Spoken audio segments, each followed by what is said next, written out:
Vous êtes sûrement tombé sur cette vidéo qui est devenue virale sur les réseaux sociaux. Écoutons cet extrait.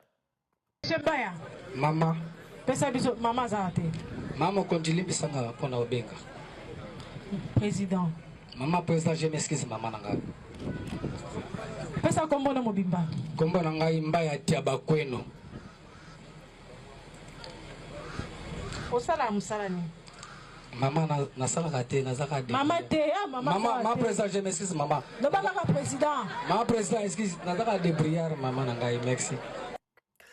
Alors vous avez vu, pour ceux qui ne parlent ou ne comprennent pas le lingala, j'explique. En substance, on est à Kinshasa, dans une audience judiciaire en plein air, comme vous l'avez constaté. Le prévenu appelle la présidente du tribunal maman. Lui, il prononce maman, ce qui est normal. La présidente le corrige. Il dit ici, il n'y a pas de maman. Dites madame la présidente. Et lui, donc le prévenu répond, j'ai envie de dire gentiment, excusez-moi, maman présidente. Et vous avez constaté comme moi, toute la salle éclate de rire. Beaucoup de gens ont sûrement dit, il ne sait pas parler. J'en veux pour preuve la capture que nous avons sur la scène diffusée. Mais en tant que linguiste, je suis sûr, je ne suis pas le seul, je vois les choses autrement. En réalité, cet homme n'a probablement pas voulu manquer de respect. Au contraire, il a voulu montrer du respect. Pourquoi? Parce que chez nous au Congo et dans beaucoup de pays africains, maman, pour reprendre sa prononciation, ne veut pas seulement dire ma mère biologique ou ma mère. On appelle aussi maman une femme plus âgée que soi. On appelle maman une femme respectable ou une femme qui occupe une fonction importante, comme cette dame au tribunal. C'est pareil pour papa. Ce n'est pas seulement votre père biologique que vous appelez papa. On peut appeler papa un homme âgé, un chef, un voisin ou quelqu'un qu'on respecte. On dit aussi yaya pour un grand frère, pour une grande sœur, ou simplement pour une personne plus âgée que nous. On entend aussi grand, vieux, tata. Bref, même sans aucun lien de famille. Pourquoi? Parce que dans notre culture, ces mots servent aussi à montrer le respect et la proximité, pas seulement la parenté. Maintenant, si nous regardons ce qui se passe au tribunal, la présidente, elle demande qu'on utilise son titre officiel. Et son titre officiel, c'est Madame la Présidente. C'est normal, il n'y a pas de mal à ça. Sauf que Madame la Présidente réfléchit en français.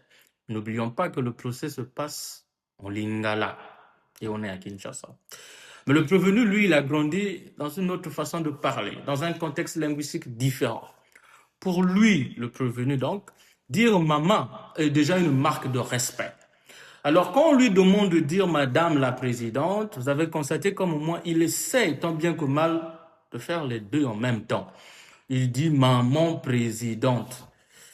Et c'est cette rencontre, j'ai envie de dire ce choc linguistique entre deux cultures linguistiques différentes qui fait rire toute la salle. Mais cette scène nous apprend aussi quelque chose de très important.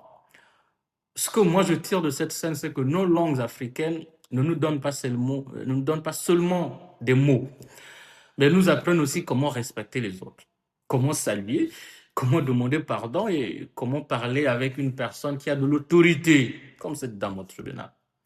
Rassurez-vous, même quand nous parlons français ou une autre langue étrangère, nous continuons souvent à parler avec les habitudes de nos langues africaines.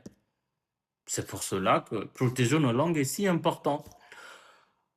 Je ne cesserai jamais de le dire que quand une langue disparaît, ce ne sont pas seulement des mots qui disparaissent. Ce sont aussi des façons de respecter les autres, de vivre ensemble et de voir le monde différemment. Question. Et chez nous, et chez vous, dans votre langue, comment appelle-t-on une personne qu'on respecte? Comment est-ce que vous adressez à une personne que vous respectez, même si ce n'est pas un membre de votre famille?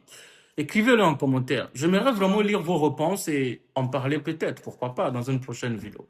Parce que documenter, préserver, valoriser et transmettre les langues africaines, c'est notre mission.